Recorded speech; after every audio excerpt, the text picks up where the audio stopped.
Good morning, people. Good morning. Welcome to the Lowdown. I am your host, Top Low.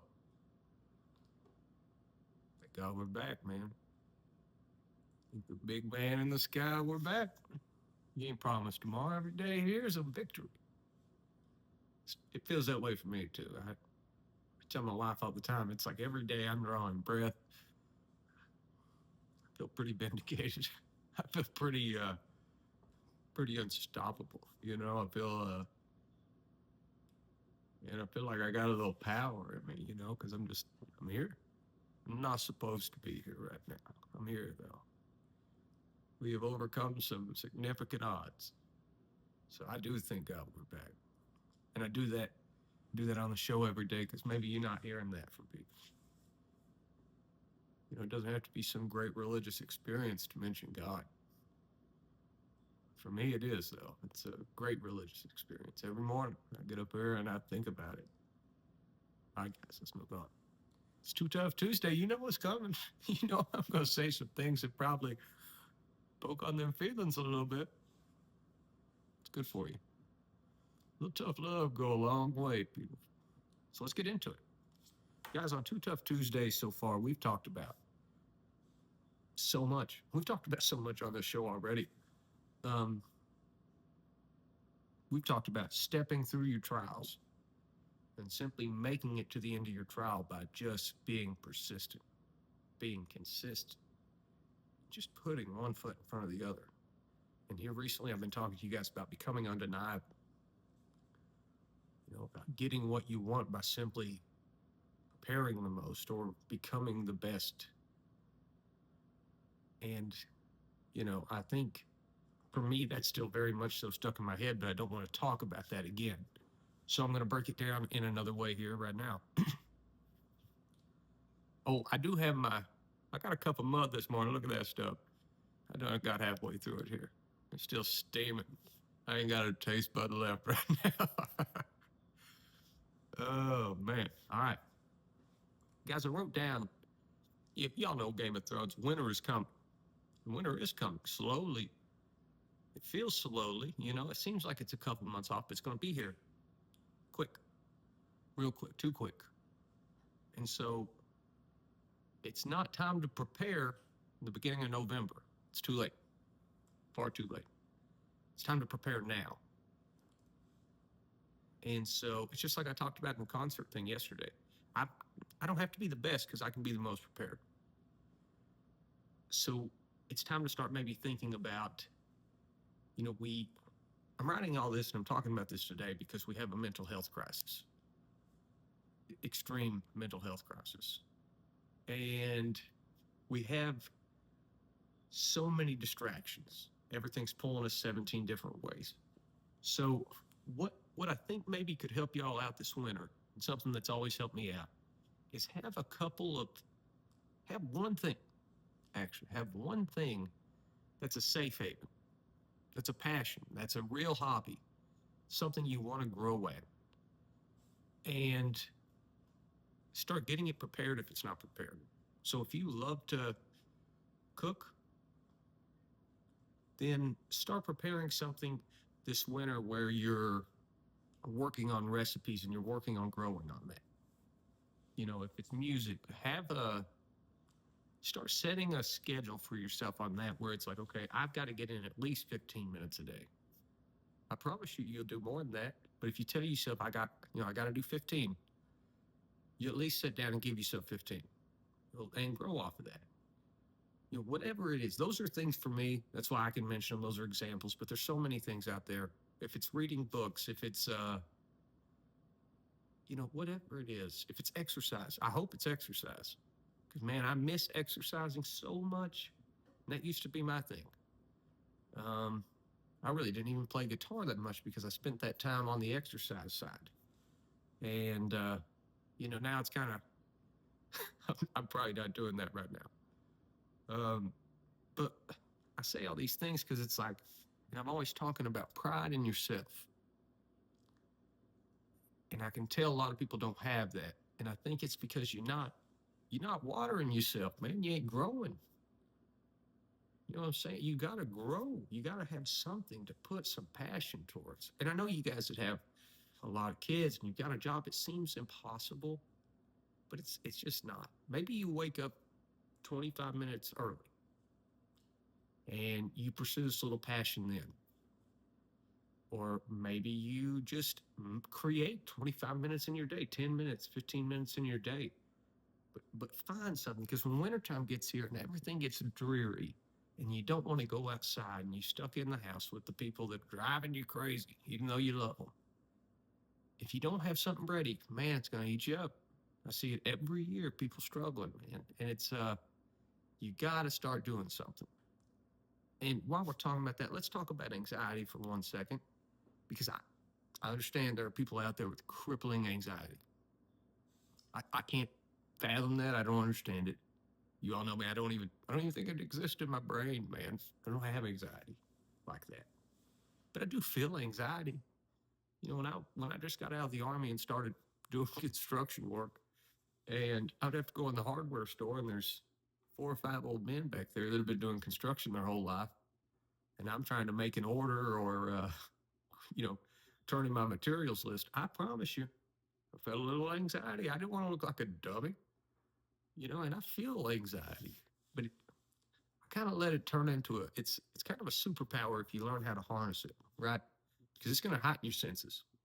You're going to notice everything in your surrounding. It's almost like, you know, it's really giving you everything in slow motion. You can just pick up on everything. And so for you guys that it's not a crippling part of your life, and even if it is a crippling part of your life, your brain is giving you anxiety for a reason. It is part of who we are. It is part of our anatomy for a reason. It's meant to be there. You know, back in the day when you were in the woods, you probably felt anxiety because your gut's telling you, hey man, something's not right here. I'm in an ambush point or I'm in a choke point. And if there was a predator here, or if there was a person that meant to do me harm, your body's creating anxiety. So maybe you can pick up on that better.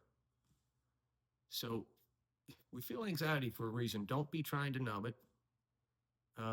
If it's crippling, then, you know, if you need meds, that's okay, right? I don't believe in them, but if they're helping you, that's fine. But you need to find the lowest dose possible for you to be able to deal with the situation. You know, it needs to be just something that's barely holding your hand and dragging you along with it, not something that's carrying you. Because then what happens is you're dependent. And then you're going to spend the rest of your life taking those meds, and it's not going to do what you think it does. There's a lot of studies out there about SSRIs, anxiety meds that prove it. Also, there's never been more therapy done in this country ever.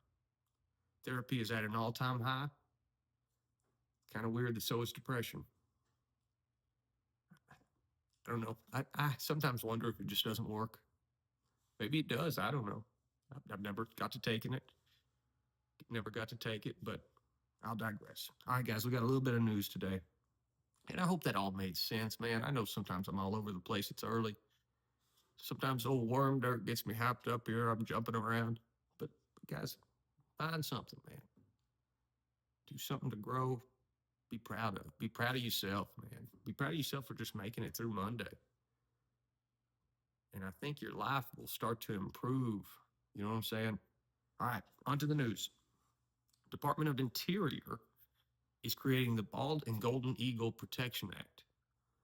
And what that's going to be is, you know, all these big wind farms, wind turbines, they kill like 500,000 birds a year. And coincidentally, they do kill bald eagles and golden eagles as well.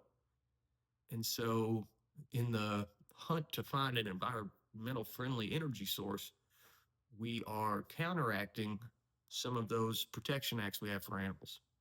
And if you guys remember, it wasn't that long ago, the bald eagle was an endangered species. So, Department of Interior is creating this act to get rid of these in areas where the bald eagles are densely populated. It looks like about 150, probably more. That's what they can account for. Bald eagles are killed a year by the giant wind turbines. So I mean, I think that's a good move, right? We already know that the wind turbines don't work. There's enough study out there.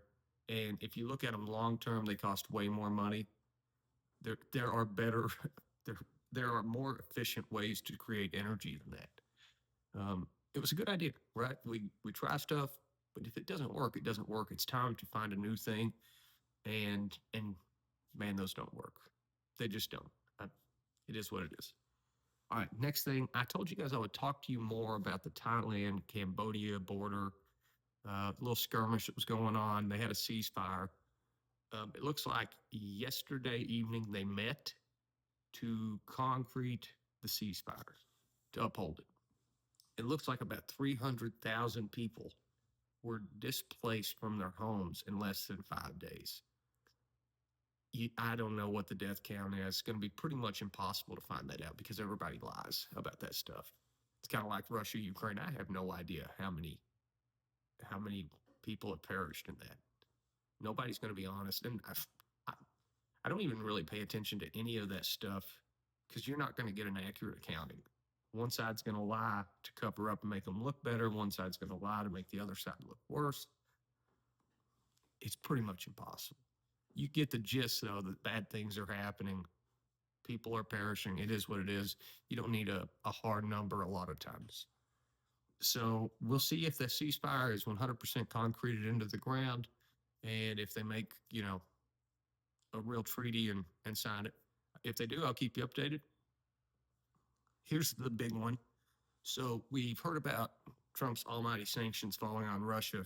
I reported, I think, in the beginning of the show a few weeks ago, maybe a month ago, 2 months ago, that Trump was going to give Putin 50 days to end this war with Ukraine, or the almighty hammer of sanctions was falling down, which I don't know. I don't really feel like that's going to bother old Putin too much. You know what I'm saying? He's got China's economy. He's got his own economy, North Korea. Most of the European Union is still buying petroleum off of them and acting like they're not from the Russian pipeline. Apparently, Trump is very upset with India buying petroleum from Russia and supporting Russian finances so they can continue to fund the war effort. Again, I don't know, man. We're not Russia's big brother, and I don't really see where we have leverage over them. I think at this point, maybe it's a little null and void, honestly. I think that's a waste of time. I think it's a waste of energy. If we want to deal with India, that I don't know. I don't know. I don't like it. I'll just go ahead and tell you I don't. I really think it's a waste of time and energy. I'll keep you posted. I will. I don't understand why we think we control India or Russia. Kind of goofy to me. All right.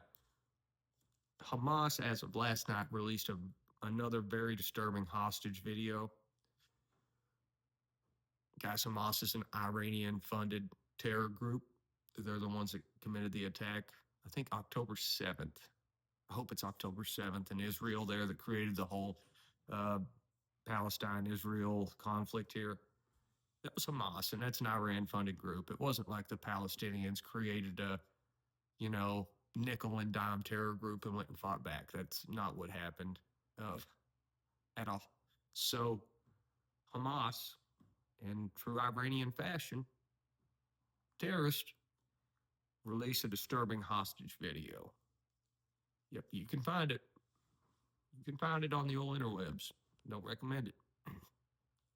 It's now receiving global condemnation, right? That's interesting to me. See, because people hate to see stuff. If it happens and they don't have to see it or hear about it, then the UK Prime Minister is willing to accept Palestine as a new state. He's willing to add fuel to the fire of this whole thing because he doesn't have to see it, doesn't have to hear about it. He doesn't live in Palestine. It doesn't bother him. But he can add fuel to the fire and create more funds coming in, things like that. But then when something like this happens, which was already happening, but now we got to condemn it, right? Because now we saw it with our own eyes. It's a freaking joke. Hamas, Iran, they're a problem. They always have been a problem. They're going to continue to be a problem. keep you updated. Maybe this could be the end of Hamas. Maybe this has enraged people enough to get rid of them. Doubt it, people. I doubt it. People are soft. Leadership is soft. Guys, that's the end of it. That's our Too Tough Tuesday. All right, man. Rock on. Stay tough on Tuesday. You're too tough for Tuesday anyways, man. Get through it. We'll have a really good Wednesday tomorrow. All right. Adios and Val con Dios. Goodbye.